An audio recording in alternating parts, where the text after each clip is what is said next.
আয় দাঁড়া একটু, আইসা পড়ছি। শোন, তোরে তো অনেক কোচিং সেন্টারে দিছি, হ্যাঁ, কোনো কিছু রেজাল্ট ভালো করতে পারস নি। এইবার যে ম্যাডামের কাছে নিয়েছি, এর অনেক সুনাম শুনছি। এর কাছে যে ছাত্র যায় সেই একদম বিসিএস পরীক্ষা দিয়ে ভালো রেজাল্ট নিয়ে বাইরে হয়। ঠিক আছে, তুই উনার কথা মতো চলবি, উনি যা কয় তাই শুনবি। উনার কথা যদি না শুনস তাহলে কিন্তু আমি রাগ করুম। ঠিক আছে, শুনুন, মনে আছে? হ্যাঁ, যেটা কয় উনি যা যা করতে কয় তাই করবি। যা যা কও তাই। হ্যাঁ, ঠিক আছে। আর পড়াশোনাটা মন দিয়া করবি। তোর লেগে তো কম পয়সা যেতেছে না, তারপরে বাপ হয়ে করতে তৈব। চল, কথা মনে রাখিস। আচ্ছা। চল, দাঁড়া দাঁড়া, ম্যাডামকে ডাক দিয়ে নি। ম্যাডাম, ম্যাডাম, ম্যাডাম আপা।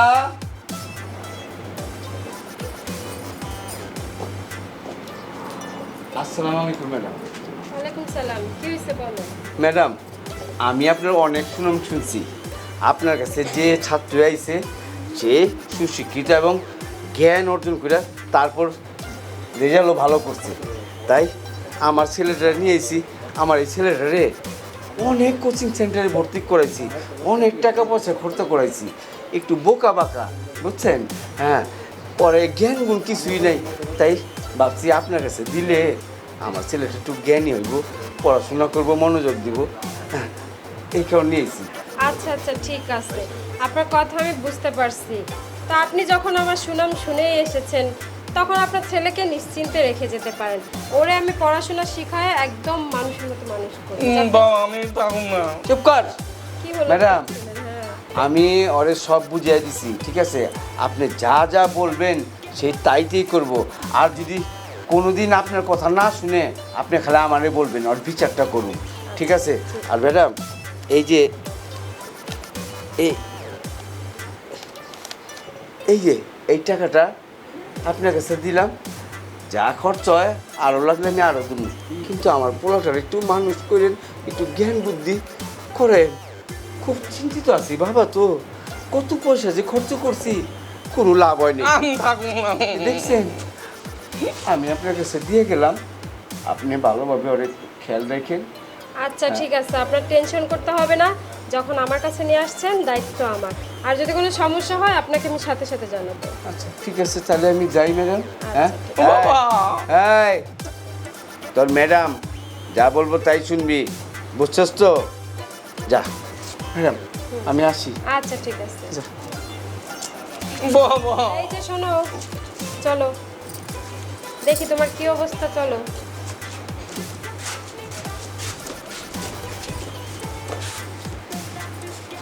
ভিতরে আসো, বসো। আচ্ছা, ব্যাগে কি বই খাতা আছে কিছু? বই খাতা আছে। বের করো। তুমি কেমন স্টুডেন্ট আমার তো জানতে হবে। তোমার বাবা আমার কাছে দিয়ে গেছে, আমি তোমার দায়িত্ব নিয়েছি। কি হলো, পাচ্ছ না? হ্যাঁ। কলম আছে নাকি? ঠিক আছে, আমি দেখতেছি। শোনো, আগে তোমাকে আমি কিছু মৌখিক প্রশ্ন ধরি, ঠিক আছে? আচ্ছা, তোমার চোখে সবচেয়ে ভালো লাগে কি জিনিস? মানে কাকে ভালো লাগে, কি জিনিস ভালো লাগে? ম্যাডাম সানি নিলতে ভালো লাগে। ও আচ্ছা। আচ্ছা বলো তো, আমাকে কেমন লাগে তোমার? আপনাকে পুরাই সানি লিওনের মতো লাগে। হ্যাঁ, বুঝতে পেরেছি। আচ্ছা, ঠিক আছে, তুমি স্টুডেন্ট ভালো, সমস্যা নাই। আমি সবই বুঝেছি। আসলে তোমার সমস্যাটা কোথায়, রোগটা কোথায়, সেটা তোমার বাবা বুঝতে পারেনি, আমি বুঝতে পেরেছি। তুমি একদম ঠিক জায়গায় এসেছো। আমি কি পড়তে পারবো? হ্যাঁ, তোমার রেজাল্ট দেখো ভালো, মানে অনেক ভালো হবে। আমি তোমাকে ওই সিস্টেমেই পড়াশোনা শেখাবো। দেখি বের করো তো।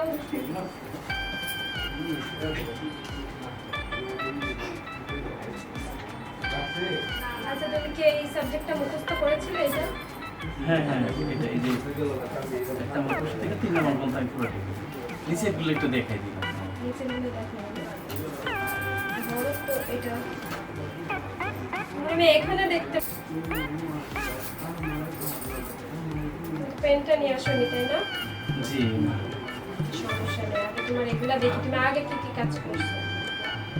আচ্ছা তোমার কি করতে ভালো লাগে বলো তো? পড়াশোনা করতে কি ভালো লাগে? পড়াশোনা করতে ভালো লাগে, তার থেকে বেশি ভালো লাগে আমার সানি লিওনের গান দেখতে। হ্যাঁ, গান দেখতে তো সবারই ভালো লাগে, তুমি তো সেই রকম স্টুডেন্ট। সানি লিওনের গান দেখো। পড়ালেখা মাঝে মাঝে ভালো লাগে না ম্যাডাম। তারপরে জানেন ম্যাডাম, নতুন একটা সানি লিওনের গান আছে, ওই যে পানি পানি করে। হ্যাঁ, গরম না এখন অনেক, গরমের ভিতরে ওই যে পানির ভিতরে যে গানটা গাইতে হবে তোমাকে আমি শিখিয়ে দেবো সব। তাই পানি পানি করি না। হ্যাঁ, তোমাকে আমি নিয়ে যাব, তারপরে তোমাকে ওরকম পানির ভিতরে নামায় তুমি আর আমি সানি লিওনের মতো এরকম পানি খাবো, ঠিক আছে? কিন্তু তার আগে যে স্টুডেন্ট ভালো হতে হবে, নাহলে তোমার আব্বা কিন্তু আমার কাছে পাঠাবে না, নিয়ে যাবে। জি জি পড়বো। ধরো, এটা বুঝতে পারি। হ্যাঁ, এইভাবে ধরো, চোখের সামনে ধরো। বুঝতে পেরেছি, মুখটা কোথায় ওর বাপ কেন আমার কাছে দিয়ে গেছে? এই ছাত্রকে পরীক্ষাতেই আমার বোঝানো হবে। একটা কথা বলি, বলো। আমার আর পড়তে ভালো লাগতেছে না। তুমি তো মাত্রই পড়তে বসলা, তাহলে ভালো লাগতেছে না কেন? আর একটু পড়ো। না আমি আর পড়বো না, আমার ভালো লাগে না। তাহলে কি করবা? ম্যাডাম একটা কথা বলি, কি? আপনারা না সানি লিওন তো লাগতেছে। যে বলো না তুমি, আমি বুঝছি। তোমার সমস্যাটা কোথায়? সেই গানের মতো শাড়ি পরছেন, শাড়ি পরছেন, আমার মনে হয় আমি সানি লিওনের দেখতেছি। তাই বুঝি? হ্যাঁ, তুমি কি সবসময় সানি লিওনকে দেখো নাকি? আমি আর যে গানটা নতুন বাইরা, আমি ওই গানটাই সবার আগে আমি ডাউনলোড করে দেখি। ও, আচ্ছা তুমি ওটা ডাউনলোড করে রাখো। দেখলে আমার না ভালো লাগে, শুধু সত্যি আমি। হ্যাঁ, আর এতদিন তো আমি সব বাচ্চা বাচ্চা ছেলেদের পড়াইতাম, বুঝছো? আজকে তোমাকে পেয়ে আমার ভালোই লাগতেছে। আর এই যে তুমি সানি লিওনের ফ্যান, তুমি না বললা আমাকে সানি লিওনের মতো লাগছে। আসলে তোমার মন তো পড়ার দিকে নেই, আমি খুব বুঝেছি। তোমার মন কোথায় আছে? ওই সানি লিওনের কাছে। তাহলে চলো, এখন পড়াশোনা বাদ দিয়ে বিছানায় যাই। হাসাই কিন্তু বিছানায় গিয়ে তোমাকে সানি লিওনের অনেক ভিডিও দেখাবো। আমি দেখবো। চল, এই যে মোবাইলে তোমাকে সানি লিওনের নতুন নতুন অনেক কালেকশন দেখাবো। তাই সানি ম্যাডাম চলো। চল, চল।